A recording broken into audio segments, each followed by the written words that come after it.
namun bukan hanya pembangunan revitalisasi pasar.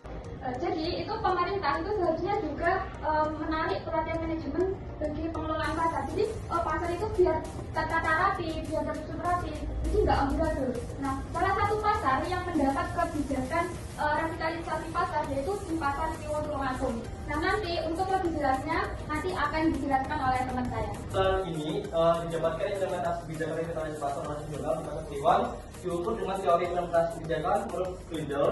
Di situ ada dua indikator. Yang pertama kebijakan juga lingkungan implementasi. Jelaskan bahwa dalam kebijakan harus dapat beberapa manfaat yang menunjukkan dampak positif sehingga ada derajat perubahan yang diinginkan, yang dimana kebijakan cenderung lebih mudah diimplementasikan jika dampak yang diharapkan dapat memberi hasil yang pemanfaatnya jelas dibandingkan yang bertujuan terjadi perubahan atau perilaku penerimaan kebijakan. Yang keempat adalah letak keputusan, di mana dalam teori Grindel ini dijelaskan bahwa pembuatan kebijakan akan mengalir implementasi selanjutnya. Yang kelima, ada pelaksanaan program yang dimana dalam menjalankan suatu kebijakan atau program harus didukung dengan adanya pelaksanaan kebijakan yang kompeten demi keberhasilan suatu kebijakan. Yang keenam ada sumber daya, dari pelaksanaan kebijakan harus didukung oleh sumber daya manusia yang mendukung agar pelaksanaannya berjalan dengan baik. Yang kedua ada konteks kebijakan. Yang pertama ada kekuasaan, kepentingan, dan strategi aktor.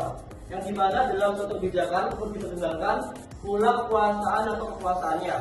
Yang kedua karakteristik lembaga dan penguasa.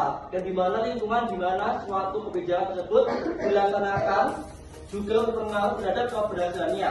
Maka pada bagian ini dijelaskan karakteristik dari suatu lembaga yang akan turut berpengaruh untuk kebijakan. Yang ketiga ada tingkat kepatuhan dan adanya respon yang baik. Apakah implementasi revitalisasi pasar Kiwon ini sudah berjalan sesuai dengan teori Grindel? Baik, saya akan menjawab pertanyaan. Kalau dari laporan kami, kami menganalisisnya dari menggunakan teori Grindel. Nah, itu di pasar Kiwon Tulungagung belum sepenuhnya berjalan baik. Ada beberapa indikator yang kurang. Yang pertama adalah yang kepentingan penguasaan pasar tersebut, yang dimana pasar tersebut itu kayak setelah menjadi kelas pasar itu makin sepi, seperti itu. Jadi belum sepenuhnya dari teori tersebut dapat merasakan dengan baik.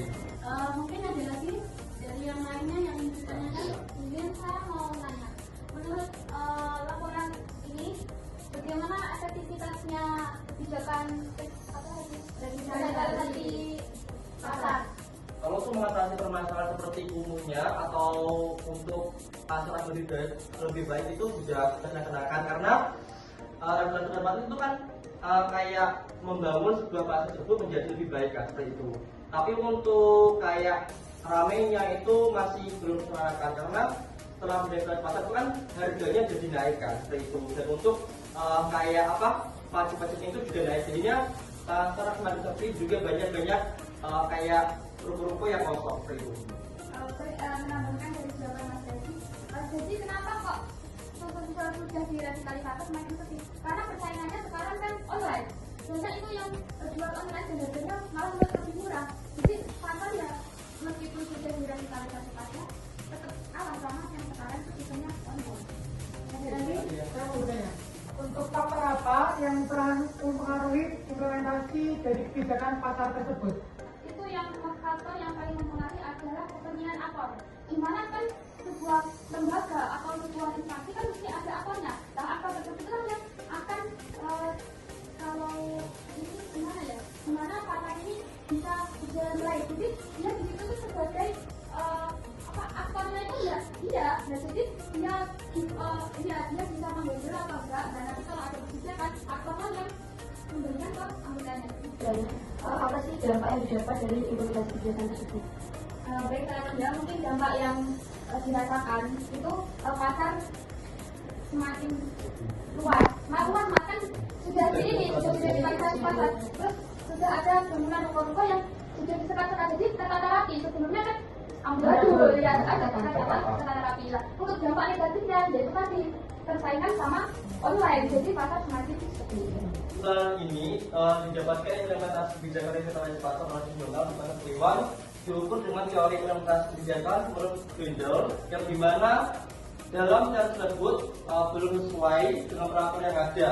Kebijakan revitalisasi yang dilakukan di pasar Kliwon cenderung menekankan aspek fisik, yaitu membawakan gedung pasar, sedangkan aspek yang menekankan manajemen ekonomi, sosial, dan budaya belum dilakukan secara optimal.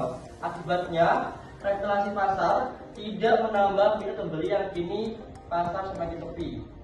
Terus dampak dari revitalisasi itu sendiri berdasarkan berbeda oleh setiap pihak yang ada di pasar Kliwon Tulungagung. Dengan adanya implementasi kebijakan, revitalisasi pasar ini juga memiliki dampak yang signifikan baik bagi penjual maupun pembelinya. Untuk dampak positifnya, itu pasar jadi lebih bersih, tempatnya bagus dan tidak becek lagi jika hujan. Serta bangunannya itu lebih luas, tetapi ada juga dampak negatifnya seperti dengan sekarang berbasis belanja online dengan harga lebih murah dari harga pasar. Jadi pembeli lebih memilih belanja lewat online sehingga mengakibatkan pasar menjadi sepi pengunjung. Nah, untuk saran sendiri bagi pemerintah, yang pertama yaitu perlu meningkatkan sosialisasi kepada dagang agar dapat menarik pembeli untuk datang berbelanja di pasar tradisional.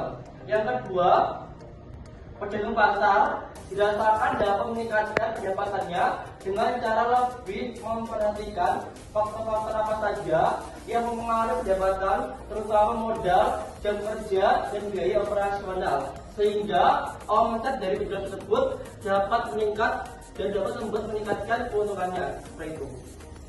Baik, itu tadi adalah diskusi kurang lebihnya. Saya mohon maaf. Wassalamualaikum warahmatullahi wabarakatuh. Waalaikumsalam.